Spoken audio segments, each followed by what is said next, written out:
Hi, today we're going to talk about Chapter 2-6, Complex Rational Expressions, or we also call these complex fractions. Remember, a rational expression really is the same thing as a fraction. So a complex fraction is what I usually call them.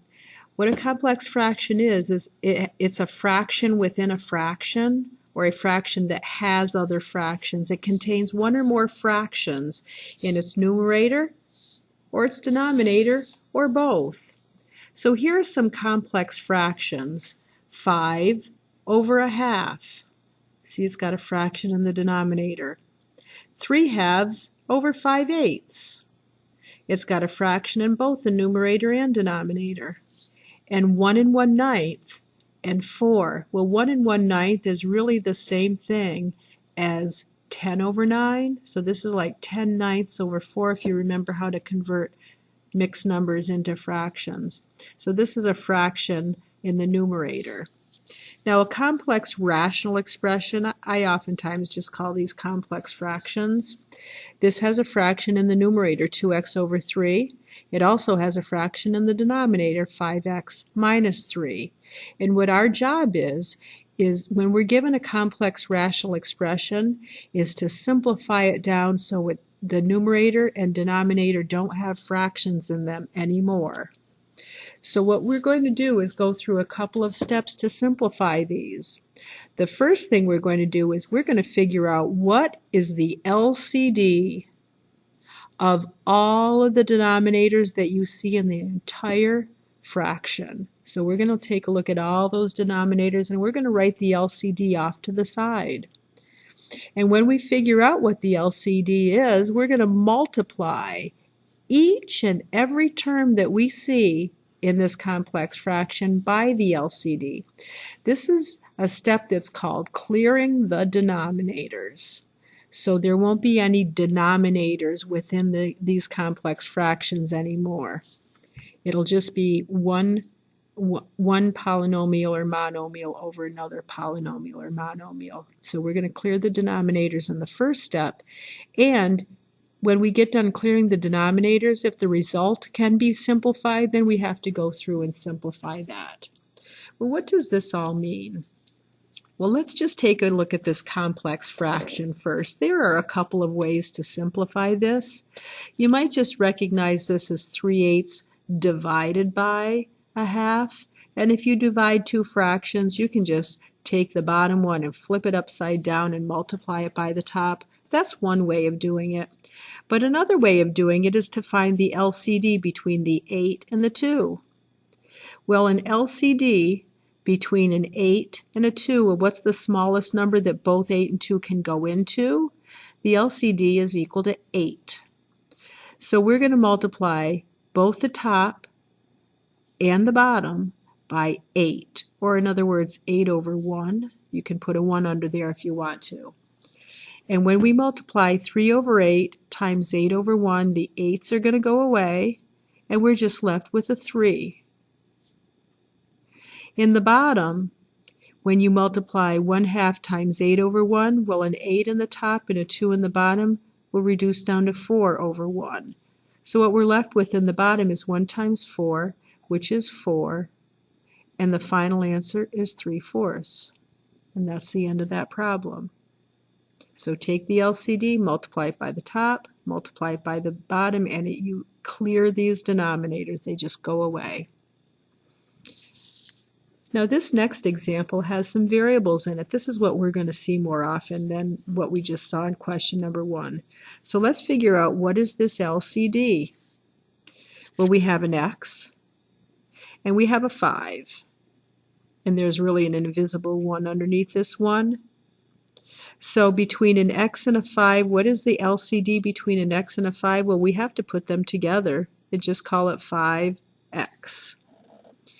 So we're going to take this LCD and we're going to multiply every single term by 5x. So let's put a 5x and put it in the top. You can put a 1 in the bottom if you want, but you don't have to. So this first term, or this first fraction, gets multiplied by 5x. This gets multiplied by 5x, and this gets multiplied by 5x. Every one of those three parts gets multiplied by the 5x, and watch the magic that happens. If you have an x in the numerator and an x in the denominator, they're factors, so they'll cancel. And what you're left with is 5 times x minus 5.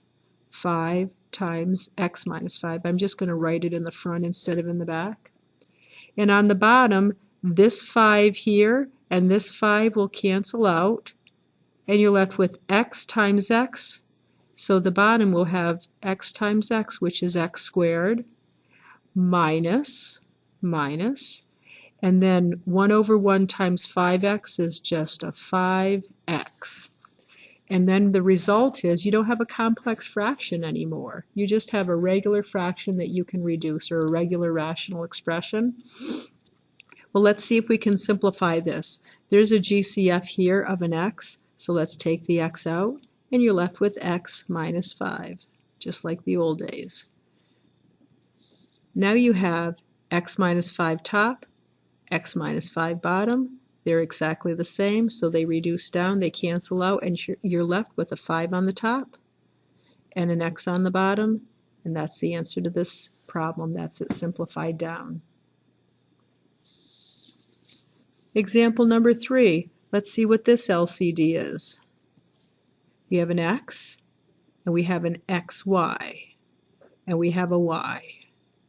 So what we want to do is find out every single factor that we can find and write it in our LCD. Well, we have an x, so let's write an x. We have an xy. Well, we've already written down the x, so all we have to do is write down the y. And here we have a y. Well, we already have a y written, so we're not going to write it again. So our LCD down here is just x times y. There was nothing to factor. We're just putting them together. Well, how do you create an xy in this denominator? What's he missing? Well, he's missing a y. If you multiply this by y, you'll get the least common denominator. And if you multiply this by y. So what we're going to do is we're going to take this LCD of xy, and we are going to, let's cross that guy out. You shouldn't have written him down there. We're going to multiply all 4 of those terms by xy. So we're going to put an xy next to the 3. We're going to put an xy next to the 1. We're going to put an xy next to this 1. And we're going to put an xy next to that 3. We multiply all 4 parts by the LCD in order to clear the denominators. What happens here is you have an x on the top and an x on the bottom. They will cancel out, and that denominator's been cleared. So we're just left with a 3 times y. Over here we have an x on the top and an x on the bottom, a y in the top and a y in the bottom. They'll cancel. So what we're left with is a 3 times y plus what we're left with here is a 1. And on the bottom, we have an xy on the top and a y on the bottom. The y cancels with the y, and we're left with just an x times 1. And then we have a plus sign here, and we're left with 3xy.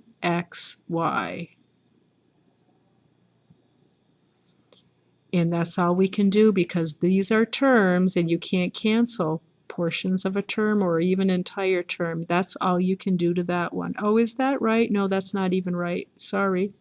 We can go one extra step, because look at this. This is factorable.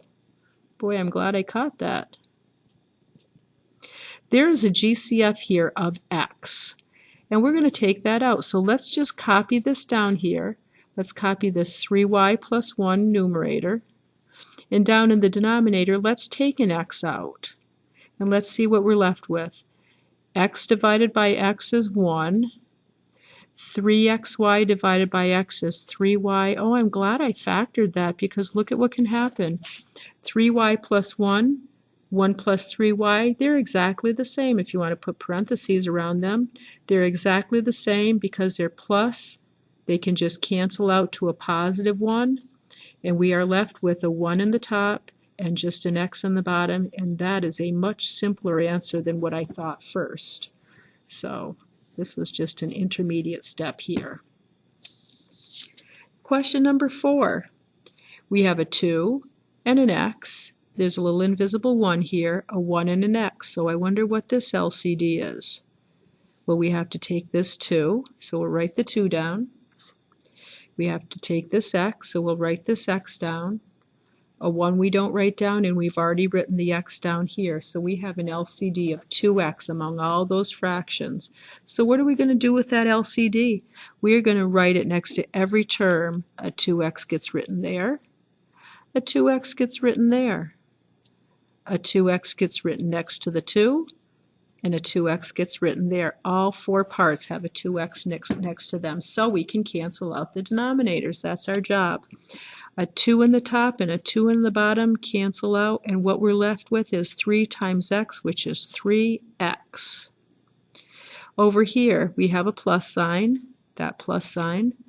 We have an x in the top and an x in the bottom. They cancel out. We're left with 3 times 2, which is 6. In the bottom, 2 times 2x is 4x. And this x in the top and an x in the bottom, they reduce down. Those x's cancel. We're left with 4 times 2, which is 8. We're not going to cancel those x's because they're terms. But what we can do is we can see that there's a GCF here of 3. So we'll take a 3 out, and we're left with x plus 2. There's a GCF of 4 here, so we'll take out the 4. And we're left with x plus 2. X plus 2 cancel out, and what we're left with is just a 3 on the top and a 4 on the bottom, and that's the end of that problem. Let's do a few more over here. These are fun. The next question.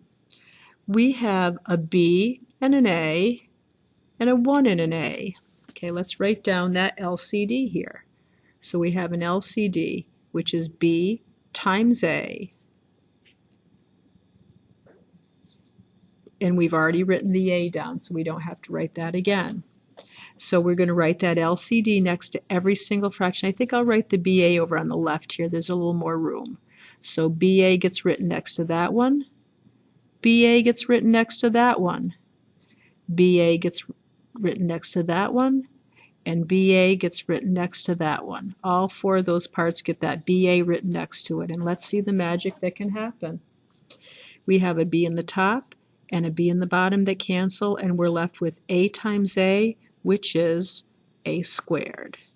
Now we write the subtraction, and this A in the bottom and the A in the top cancel out. We're left with B times B, which is B squared. In the bottom, B times A times 1 is BA. And minus this A and this A cancel out. B times B is B squared. But don't cancel those B squareds out. They are terms. Terms cannot cancel. But this is factorable. This A squared minus B squared is the difference of 2 perfect squares, which is A plus B times A minus B. And this has a GCF of B, so let's take the B out, and we're left with A minus B. And now we have factors, those things that are surrounded with parentheses. They can reduce down, and the final answer is A plus B on the top, and just this little old B on the bottom. Don't cancel those B's out because this B is a term, and terms cannot cancel. Question number 6. We have an x squared. Let's start building our LCD up. X squared is in our LCD because there he is. Y squared is in our LCD because there he is. X is already represented here. Y is already represented here, so we don't have to put anything else into our LCD. He's already taken care of by those x squareds and y squareds. So let's take this LCD and put it right next to every term. X squared, y squared next to this one. X squared, y squared next to that one. X squared, y squared next to the bottom. Look at the x squareds cancel. We're left with y squared times 2 And I will write that down here. Y squared times 2 is 2y squared. Write the plus down. This y squared canceled out with that y squared, and we're left with 2 times x squared, which is 2x squared. There's the top. In the bottom, we have an x squared up here and an x down here. This x cancels out with one of those two x's there, so I'll just write that x once. This y squared on the top and the y on the bottom, the y cancels out and this y squared becomes a y. So on the bottom we have left a 4 and an x and a y, so I'll write down 4xy. And now the only thing left to do is GCF. We have to pull the 2 out of here. So let's take the 2 out. And after we factor out the 2, we're left with y squared plus x squared. And on the bottom, we have a 4xy. Well, this 2 is a factor because this says 2 times that, and this says 4 times x times y, and factors can reduce. It's not a term because this is not a plus sign. It's times. It's a factor. 2 on the top and a 4 on the bottom reduces down to 1 over 2, and that's all we can do because these two are terms. So our final answer here is a y squared plus x squared all over the 2, and the x and the y were left over. And that can't reduce down because these are terms. Let's do a couple more. There's a little invisible one under here. I wonder what the LCD is between a 4 and a 4 and a 2. Oh gosh, there aren't any variables. So if I were to try to find the lowest number that a 4 and a 4 and a 2 go into, the LCD would be equal to 4. So let's put a 4 next to everything here. We'll put a 4 here. We'll put a 4 here. We'll put a 4 here, remember they go on top, and put a 4 here. 4 goes next to everything. So the 4 and the 4 cancel out, and you're left with b squared here. Now you have a minus from this minus. 1 times 4 is 4. This 4 cancels with that 4 on the bottom and left with b. And a 4 on the top and a 2 on the bottom, well, the 2 goes to a 1 and the 4 goes to a 2. So this is a minus. 1 times 2 is 2. This is the difference of two perfect squares, so let's factor it into b plus 2 times b minus 2. If you want to surround that denominator with parentheses, you can see the b minus 2 are common factors. They can cancel out, so b plus 2 is on the top. You can put a 1 on the bottom if you want, but it's really not necessary. You can just write it as b plus 2. We'll do one more tonight, and that's this one. And it looks like we have a 1 underneath here. We have a 1 and an x squared, and a 1 and an x. Well, if you take a look and figure out what is the lowest common denominator that a 1 and an x squared will all go into, well, x squared would be that LCD, right? Because 1 will go into x squared, x will go into x squared, and so will x squared. So we're taking that x squared and let's put it next to every single term we see. We'll put it next to the 1. We'll put it next to the 2 over x. We'll put it next to the 24 over x squared. We'll put it next to this x. And we'll put it next to the 16 over x. All those get an x squared beside them. Hopefully this isn't too jumbled here. Now what we have, I'm going to just cross this little 8 out because he's confusing me. Now what we have is x squared times 1. Right? This first term is x squared times 1, which is just x squared. Now we have a plus sign. X squared on the top and an x on the bottom. Well, this x will cancel, and this x squared just becomes a single x, and we have 2x.